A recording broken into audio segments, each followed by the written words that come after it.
Anthony, bonsoir. Bonsoir. Ces derniers jours, la police nationale ici en France a vu son identité usurpée sur les réseaux sociaux via des vidéos truquées. Oui, on va en découvrir ensemble quelques exemples. Chaque fois, ce sont des vidéos de femmes en uniforme de policières qui semblent mettre en scène leur quotidien et qui sont donc a priori en service. Alors, soit avec des danses suggestives comme ici, soit encore avec des messages, alors graveleux dirons-nous, crus en tout cas, très aguicheurs, ou comme ici aussi des vidéos avec des plans où les personnes apparaissent très rapidement dénudées et transpirantes, laissant suggérer qu'il y a eu rapport sexuel. Jade, Kenza ou encore Sophia, ce sont des profils qui à chaque fois ont récolté des centaines de milliers de vues, voire même des millions pour cette vidéo où les personnes apparaissent transpirantes, plus de 6 millions en seulement 2 semaines. Une policière qui d'ailleurs s'invente même des relations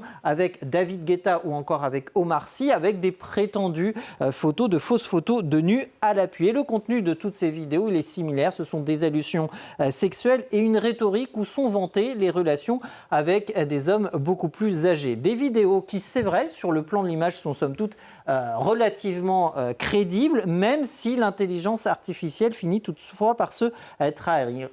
On va regarder ici l'écusson qui est de cette capture d'écran qui est extraite de l'une de ces vidéos. Vous découvrez les bonnes couleurs, bleu, blanc, rouge de la police nationale, et il est vrai que cet écusson est très crédible, il est même très convaincant puisqu'il y a même la mention sécurité publique qui apparaît. Pour ce qui est du bandeau, en revanche, c'est un petit peu plus délicat. Pourquoi ? Parce que, et c'est surtout plus subtil, parce que l'oriflamme qui apparaît ici, eh bien, sur le vrai, donc ça c'est le faux, sur le vrai, on voit qu'il se termine beaucoup plus en pointe, mais je vous le disais, c'est subtil. Ce n'est pas le cas de toutes les vidéos. Parfois, il y a beaucoup d'incohérences, comme ici. Vous voyez que l'écusson mentionne grossièrement Police France avec un E et National Police. Et puis parfois, c'est tout simplement ces écritures illisibles. Et il y a même dans plusieurs vidéos des zones qui se floutent, signe très certainement qu'il y avait un filigrane, en tout cas de l'usage d'un filigrane, qui attestait précisément du caractère artificiel de la vidéo.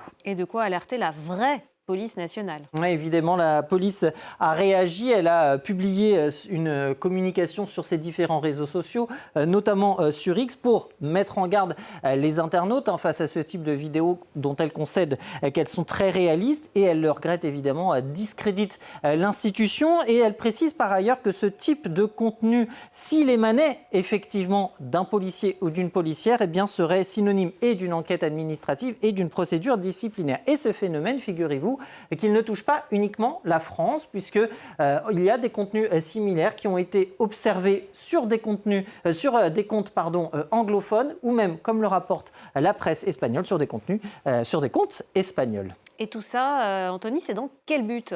Eh bien, vendre des images et des vidéos à caractère sexuel. Vendre parce que, effectivement, la stratégie semble bel et bien commerciale, parce que derrière ces comptes de fausses policières, cela renvoie, vous le voyez, à des comptes, des biographies Mime et OnlyFans, donc ces plateformes en ligne de contenu érotique moyennant abonnement. Certains comptes vont également renvoyer à des canaux de discussion privés Telegram, 2 cas, mais un principe identique, du contenu explicitement sexuel et qui, pour plusieurs dizaines d'euros, se promet d'être plus intense. Merci beaucoup, Anthony Saint-Léger. C'était Info Inter.